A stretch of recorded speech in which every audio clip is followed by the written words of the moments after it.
Welcome to UFOs over Pittsburgh. I'm your host, John Ventre.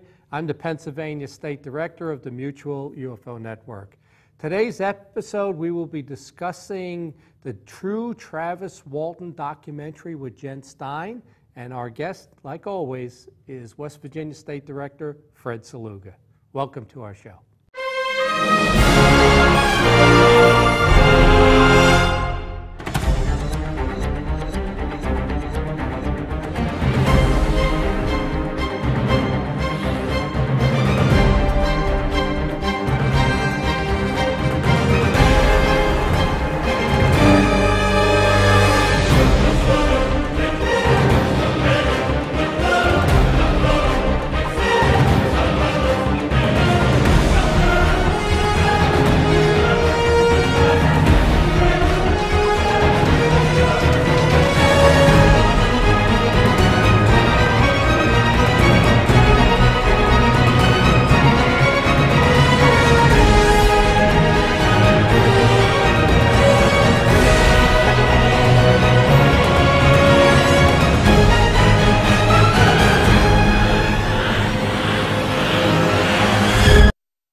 It was a terrifying experience. I thought we was going to go to jail for murder. That day, we were a little behind, so we worked until it was starting to get dark. We loaded up the equipment and hadn't driven very far when we caught glimmers of this glow coming through the trees.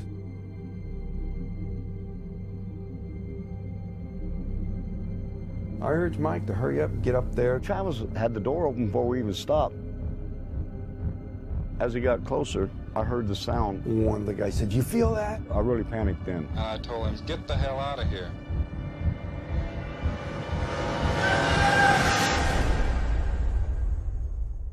It didn't come directly to me, it came to a deputy sheriff. Three of us volunteered right away to tell him what had happened. Sheriff Gillespie definitely didn't believe it. He says that we better be certain because we get in a lot of trouble. When we went to search the next day, they split us up, and the whole time the deputies asked me, if you just tell us where the body is, we can all go home and get this over with. We're talking about 100 people combing through the wooded area. Nothing turns up.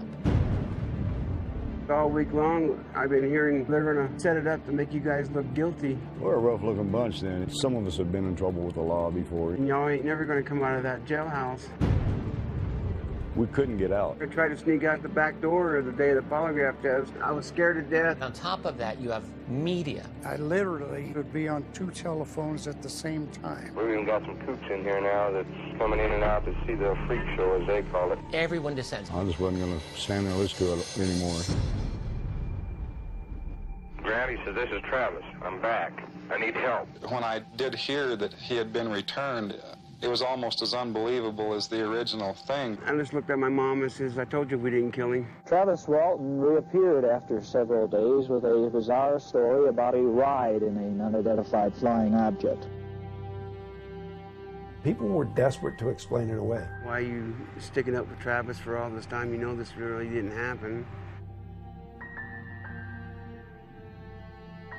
What happened to Travis after we took off in that truck, I can't tell you. I hated Travis for a long time after this. My whole world just tore up. But I believe every word Travis said about it. He's never lied to me about nothing.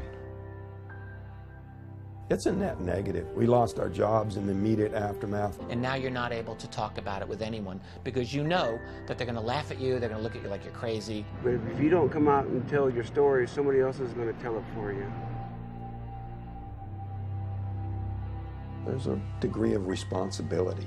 Certainly I have to accept the bad. If I can direct what's happened in a way that I can make something good happen in the world, I'm looking for it.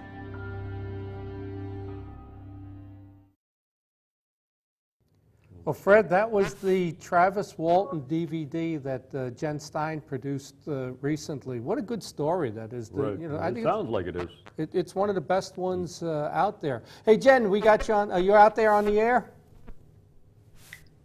I'm here. Okay, good. Welcome to our show, and it's glad to have you on. I think you're only our second guest that we've Skyped in. We had a good year this year with our conferences. Jen is our conference coordinator for the Bucks County conference we do in Philadelphia. But we had a good year, Jen. All three conferences were well attended. Bucks County and Westmoreland in particular were well attended, and Erie was okay as far as the crowd goes because there was another event going on, a free event that day. But we're all set. We already got the lineup for 2016 for all three conferences. So, and by you, it's going to be Linda Moulton Howe, who I know you're friends with, and David Paulides and Major George Filer. We got a good lineup for the conference out by you. So welcome to our show, Jen. Thanks for having me, John. Yeah, thank you.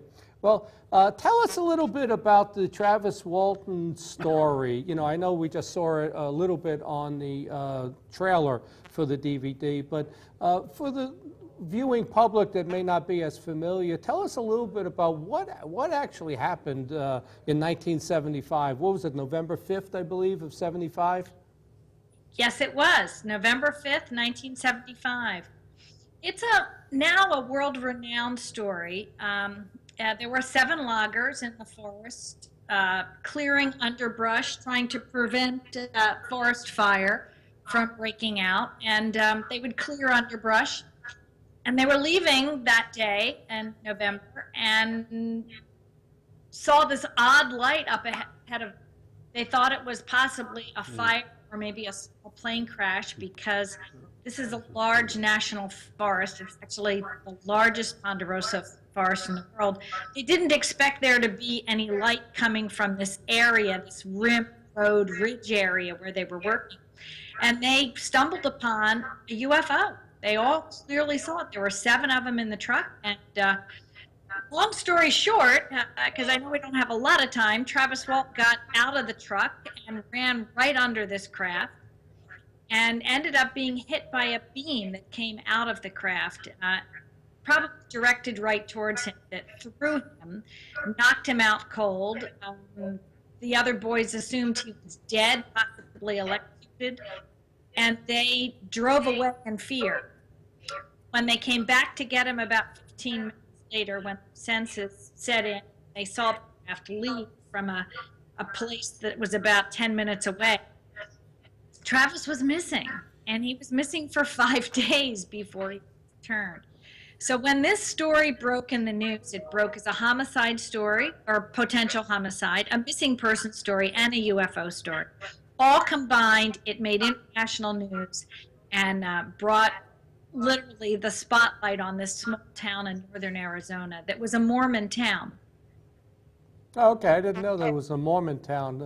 Where is this town? Yeah. Is it over by Flagstaff, Arizona? Where is it located? Well, people kind of know where Phoenix is. It's almost the lower central part of the state. This is northeastern Arizona. So if you're looking at Arizona as a square, it would be sort of in the upper right-hand side, not all the way at the top in the corner, but about 3/4 of the way up on the eastern side of the state. So it's near New Mexico, where a lot of bomb testing was going on. The Trinity site is only a couple hours away on the next state's border in New Mexico.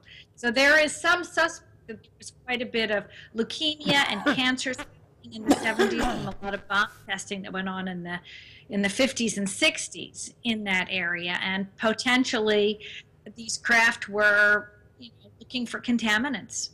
Yeah, that's interesting. I didn't realize that was over on the border there by New Mexico, where there's been a lot of activity over the years. You know, obviously Roswell and a number of other cases over there. Yes. But does Travis still say that that beam of light, that they were trying to repel him, or does he think that was more of an accidental type, almost like a static discharge, and then they tried to help revive him? What's he say?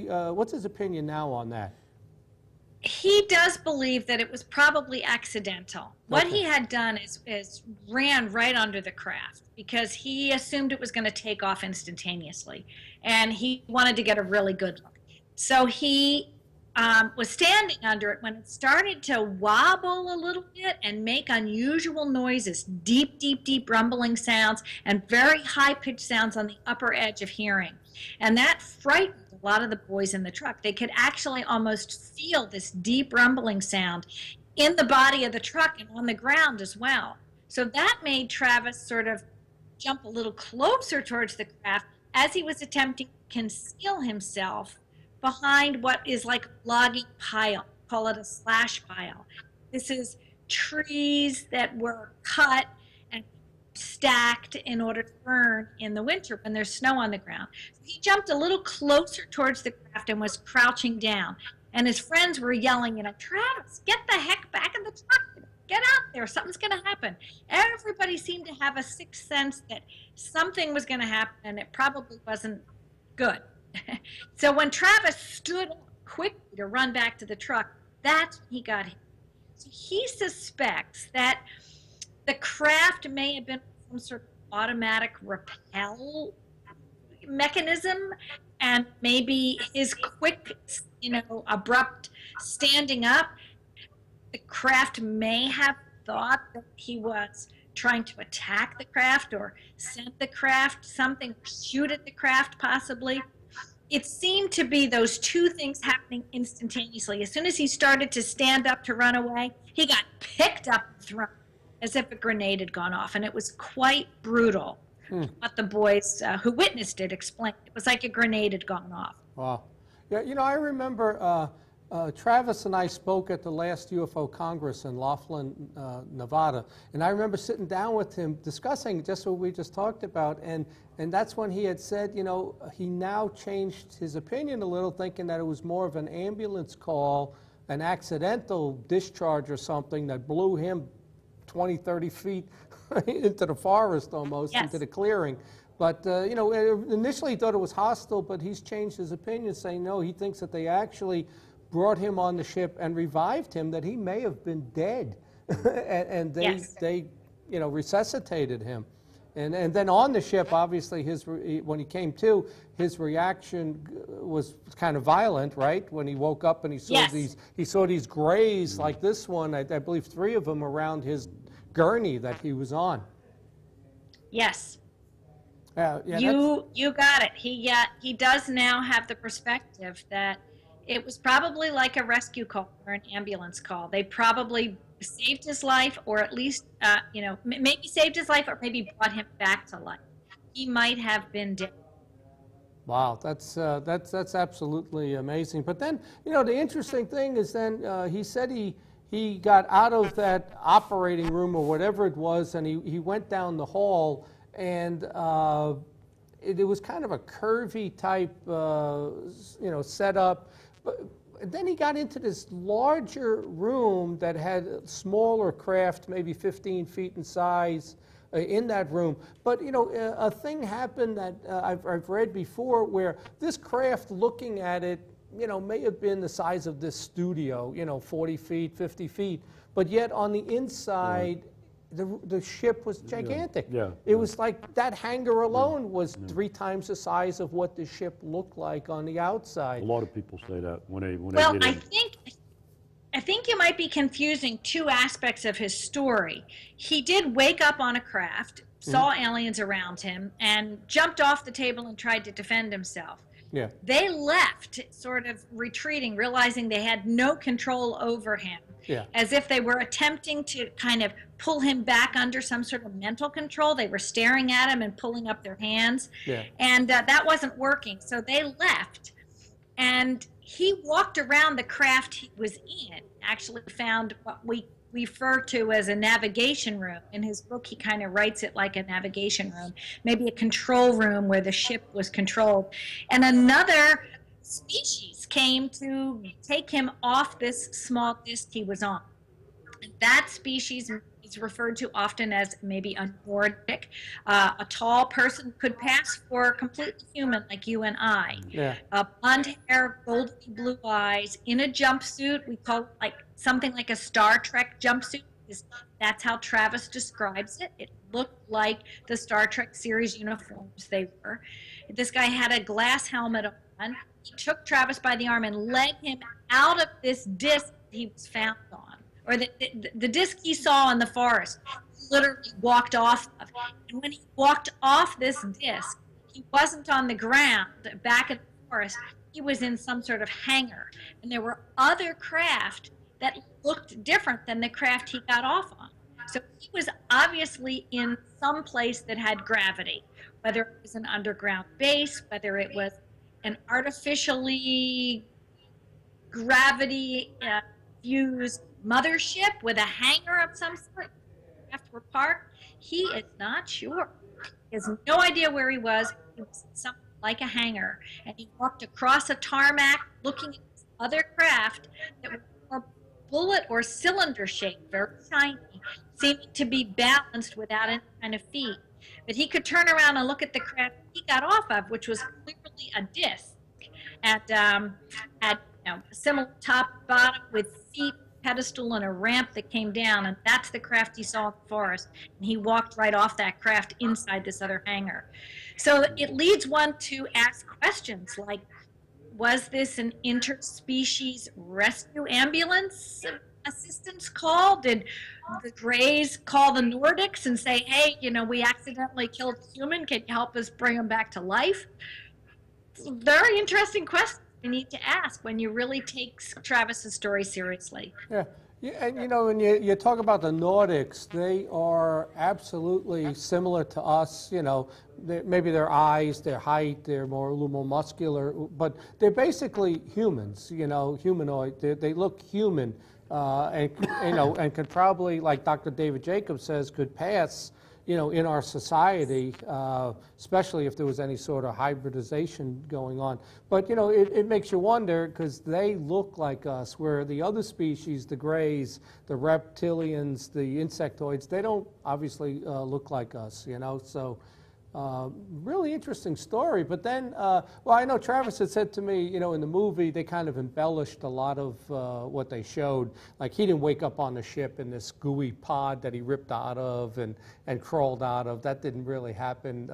And the same thing. Yes, you're referring to Fire in the Skies film done by Paramount in 1975. Yeah, the Fire, not your DVD, the Fire in the Sky movie. But, and then, I think when he was returned, near that phone booth, he wasn't naked and in the phone booth. Yeah. So Hollywood takes this and they add to it and they make it a little more dramatic and sensationalized. It sells better. Yeah, it sells better. It's the same as our TV news that seems to get dramatized also. But when he returned, nobody believed the story, right? They thought they faked it, that these other guys were in on it. So didn't they take a couple of polygraphs?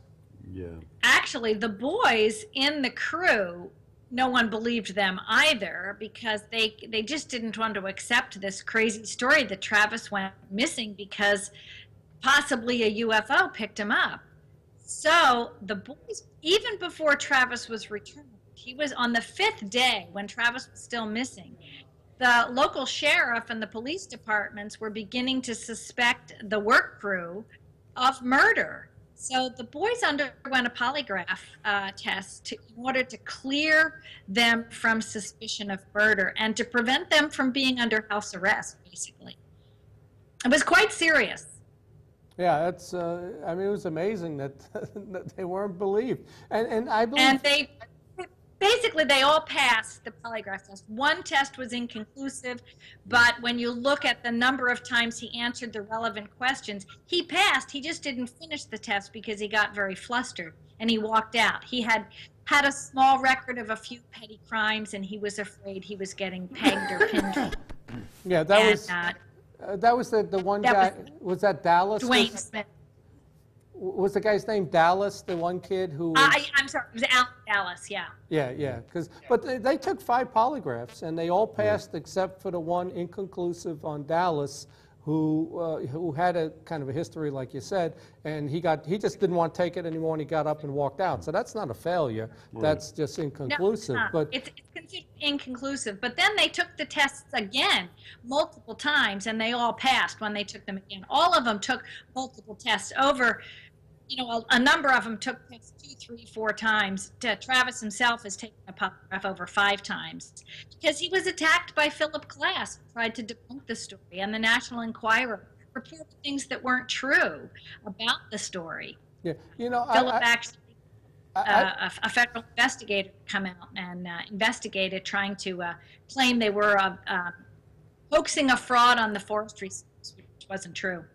you know, I went through the MUFON journals from back then in the 70s, mid to late 70s, and I've come across a couple of articles written where whoever wrote the article for the journal was kind of saying that they didn't believe the Walton story going along with the media, you know, because they were skeptical also. But I've seen that in the journal too, where they were skeptical of the whole story. But, you know, you pass 5 polygraphs, how can you, was it like 7 people pass 5 polygraphs? How can you say that they're not telling the truth? And I think the polygraph operator actually concluded that they were being truthful. Right.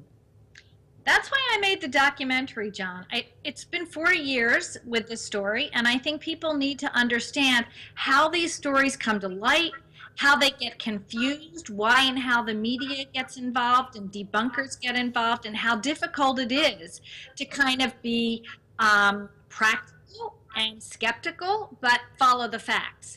And when you really watch my documentary, I think you begin to understand why these stories are difficult to deal with, but it's important that we do deal with them. If we really ever want to get to the bottom of our true history, you know, that we're probably not alone in the universe, and we've been visited many times, and this is one of many examples. Yeah. What made Travis, was there a period where he didn't really, where he became more reclusive and didn't talk about this? Because didn't he just like maybe 10 years ago come out and start doing conferences and telling the story? Wasn't there a period of time there where he didn't really want to talk about it? Well, immediately after, he was experiencing post-traumatic stress, and his brother Dwayne really took care of him. Once he recovered from that stress, which some people say, well, you'll never recover from that, it follows you all of your life. He did decide he would start to speak about it, and he wanted to cooperate with researchers, but he was so severely attacked. Even if you read the local newspaper, like the Holbrook Tribune, if you read 10 years of their articles, you can see that even the local paper and the people in his town didn't believe him. So you get to a point where you develop a tough skin, and it took Travis about 10 years to really develop that tough skin. But he and Mike Rogers collaborated on a book. Mike was actually instrumental in helping Travis organize that data. Travis published a book.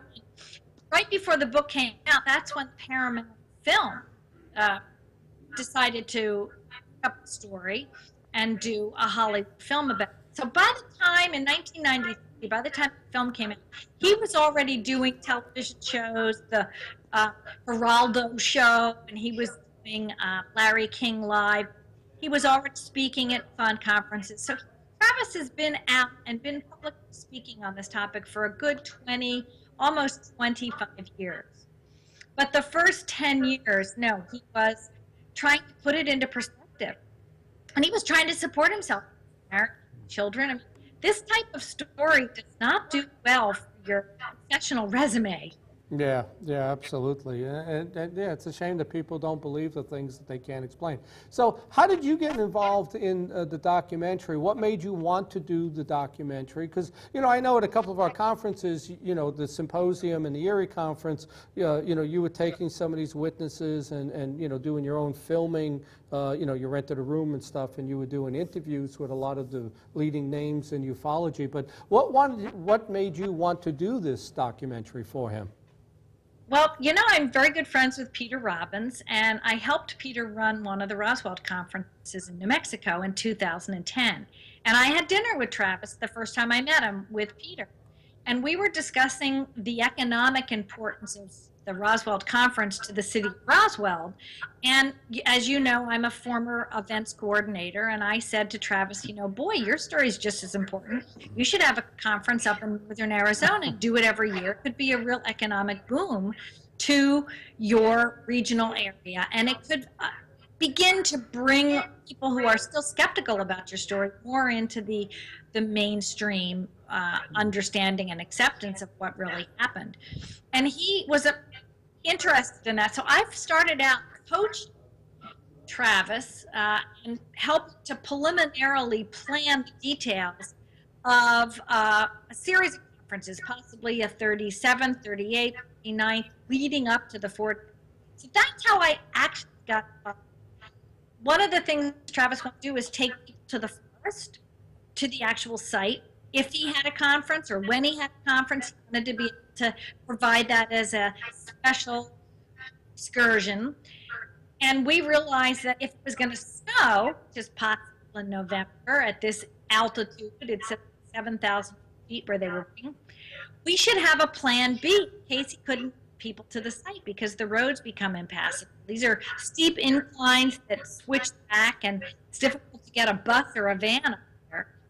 So I flew out once in 2013 with a producer here from Philadelphia named Bob Terrio, and we shot like a virtual tour of the location in the forest with a couple of the other men from the crew. So we had an alternative for the conference. And then it began to me with a couple more interviews with some good experts, maybe the man who did the polygraph tests, some sheriffs, people in town, other family members, crew members. If I could shoot some in-depth interviews with them, then put them together, I'd have a very interesting documentary. Yeah, and that's what I decided to do. Oh, very good. Are you planning any other documentaries on any other cases? Not at the moment. I'm looking to take this documentary to the History or the Discovery Channel, so I'm re-editing a commercial version, tweaking it a little bit here and there, adding some CGI. We have some more in-depth forensic from the forest we've uncovered. We're trying to get some scientific experts to weigh in on this, like possibly Phyllis Budinger, whom I just filmed this year. Yeah. So we're going to re-edit a new version. Hopefully we'll have it done in time for maybe April. It's been winning awards. I've won over 5 awards in some mainstream film festivals, so I am sure that the newer version will win awards as well. Once I have a couple of good awards under my belt, I'm going to networks. I'm going to try to recoup my money first. Yeah, I was going to say it must cost a lot of money to do this out of your pocket, right? To do a documentary. Yes, it was all out of my personal. Yeah. I'm not particularly, I'm not a Hollywood producer. I'm a Philadelphia documentarian, so it's a little different, and I do need to kind of have it make economic sense for me to be able to move forward. One last question, because we're about out of time, is what has Travis got planned now? Is he trying to get the movie remade but more factual now? Well, I'm sure he would like to, but there are many complicated things that go into making a major Hollywood film. And I'm not really connected with Hollywood, except that I know a few producers like Paul Davids and things like that. Yeah. He would have to get the interest of another Hollywood producer. And a lot of things get involved in that, whether he sold his intellectual property rights. I have no idea, how it's connected to the book. Some producers don't want to touch it when it's already been done. Yeah. I don't know, but the future is, I think he would like to see a better Hollywood film done, but I'm hoping that this project that we've worked on together, if I can get this to a major network, if we can get international distribution on it as well, maybe put it in translate it in other languages, or at least do it with subtitles. This documentary has the potential to take his story far and wide, continue to keep him speaking around the world, and at conferences, and maybe even at consciousness expos, other things, because really this film is not a UFO film, it's a personal story film that people watching that wouldn't normally watch a UFO film. So I think that this particular documentary that I've done has the ability to kind of be a breakthrough film and cross over into communities that would normally not address this topic. Okay, I agree with you, Jen. I watched it 2 or 3 times. I think it's an excellent DVD, and hopefully, they'll air it on History or Discovery Channel or one of those shows. But we're out of time. Half hour goes real quick, so I want to thank you for being on the show, and we will have you, coordinating with us on the Bucks County Conference in October 28th. It's actually Halloween weekend of 2016, and we have a great lineup. So thanks for being on, Jen. That's our show for this week. Be sure to look for our next episode and visit MUFONPA.com for more information. If there's anything you've seen on this show, you can email me at jventre1@comcast.net. Thank you.